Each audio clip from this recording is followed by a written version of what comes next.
connected. Hey guys, welcome to the channel.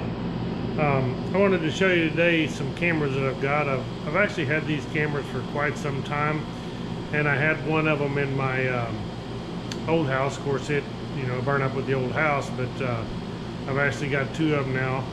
They sent me one to review, and I had purchased one after I had the one burn up. So they sent me another one to review again, and these things are they're really inexpensive. They're like $49. It's a 1080p camera and works on a cell phone, on an iPhone or Android, but just as handy as can be. You can see it right here.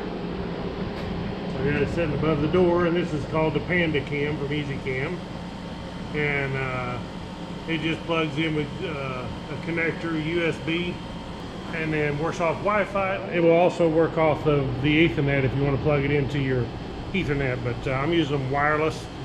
I've got two of them. I'll show you the other one, and then I just use them to connect with my app. So if I'm at work or if we're gone off on vacation, we can see inside the building structure we got here, and we can see outside too, and it alerts us if any motion is detected at all. So let me show you the other one. I made a little shelf actually and mounted it on that little shelf so it can be pointing outside but not be outside, because this camera is not waterproof. So because it's not waterproof, you need to keep it mounted inside, but you can set it like in your room, living room, bedroom, where you can have it pointed outside, and you can turn it to be inside the house while you're away, or you can also turn it and scan the room or aim outside the window and look outside. So it can also be used as a baby monitor, because it does have, you can talk on your iPhone on the app, and then the person can hear you on the little Panda and speak back to you. So that's also pretty handy. Now the audio quality on them is not great for the talking back and forth, and it also depends on your internet connection how good your audio quality is going to be. So let me show you what the app looks like on the iPhone. Okay, here I got my phone brought up, and the app is called Live Yes. You can download it from the Android store. You can download it from the Apple App Store, and as you can see here, it shows both cameras. This is the outside camera, this is the inside camera. If I push this play right here, this is live, and I can see the outside, but you can see there's actually a fly or something flying around in front of it. But you can pan, and you can tilt.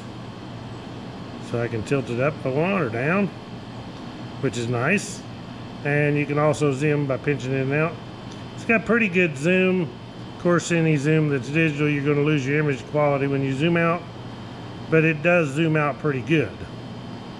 So we can also, on this app, we can hit the record, and it will record and save it into a folder for me, the recording, in case I seen somebody and it happened to not get gone, or something that I wanted to record. So I'll record this here, and you'll be able to see the image quality of the recording. And this is outside in the direct sunlight, so it's probably not too good.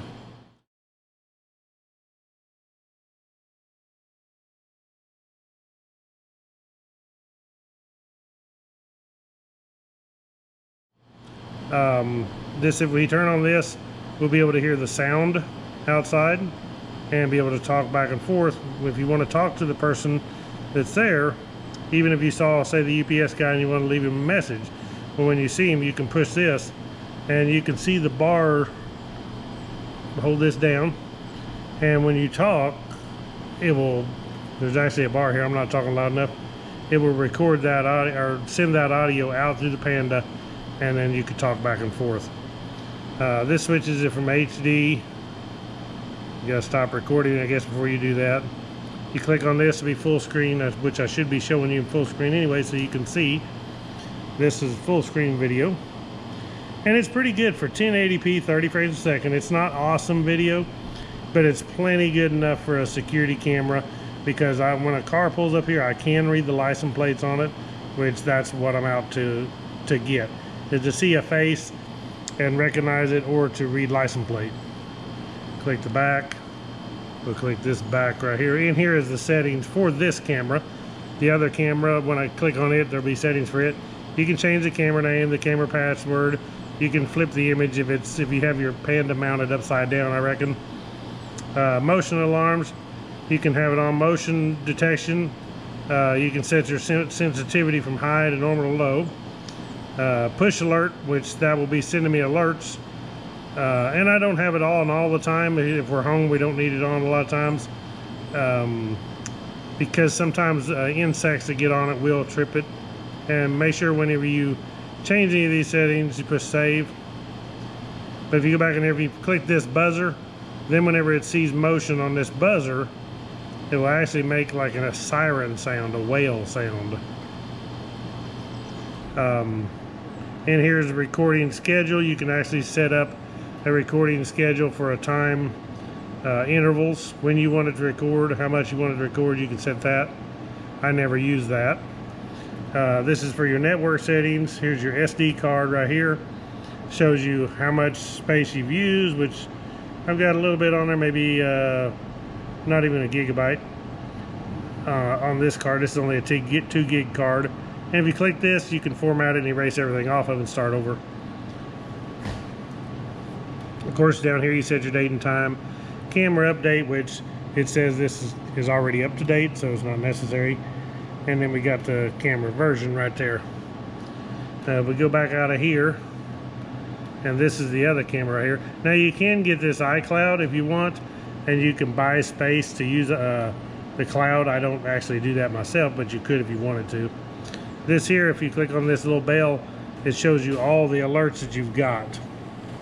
And there's a lot of them, but you can also edit and clear all these alerts out too if you don't need them in there.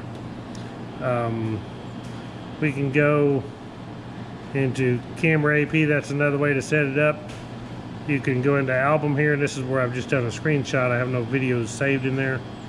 Click on me, and there's the settings in there. There's also the manual, and you can clear the local cache in there. So we go back in here, same way on this camera here. This is my indoor camera, and you can scroll across and see it. I can scroll up, and I can look at the rafters up there in the top of the building. Scroll back down.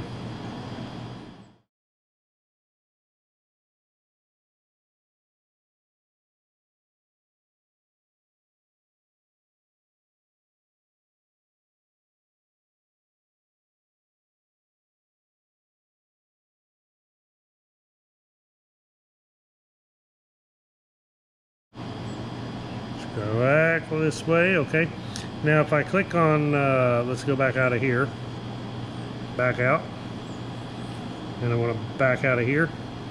Now right here, if I want to click on and view the videos of the recordings, I can click on this, and you can use it like this and scroll back and see them, the time and the videos if you want to. I just always click on event list, and it'll show you the recordings that it done.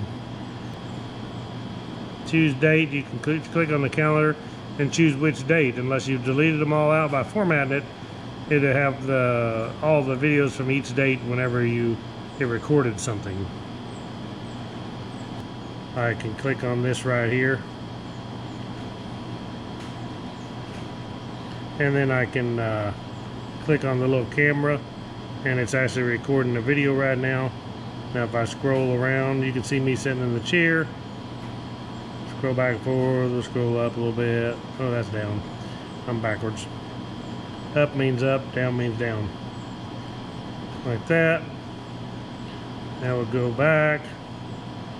It should be, oops, should be in this album right here. Here it is in the album like this. You can click on the video, and it will show I can play my video that I just recorded.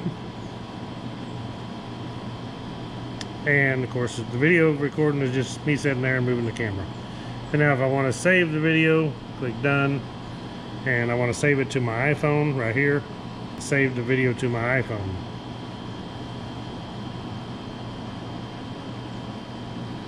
Now, oh, I'm sorry, had to click on that and then click save. Successfully saved. Now to be in your camera roll, on your phone. Okay. There's the other one outside. We'll save that one too. Save that to the camera roll of the bugs flying around in the video and me moving it around. Okay, let's scroll out of here, go to my photos, and let's select on the video. There it is, saved in the photos right there. So I'll put them on there too, and you can look at them. So as far as a review for the Panda Cam, I'll give that thing a thumbs up, because them two things have been the handiest little things. And one other thing is, I can have this on my phone. My wife has it on her phone, so we can actually both be viewing them, and we can be viewing them at the same time. I can even have it on my daughter's phone, and she can view it at the same time. So that's real handy that both of us can have it, and we can keep an eye on the place anytime we want. So I'll put the link below to where you can get this EsiCam. Thank y'all for watching Woodzman Adventures. Click the thumbs up, please, and I'll catch y'all on the next one. Right on.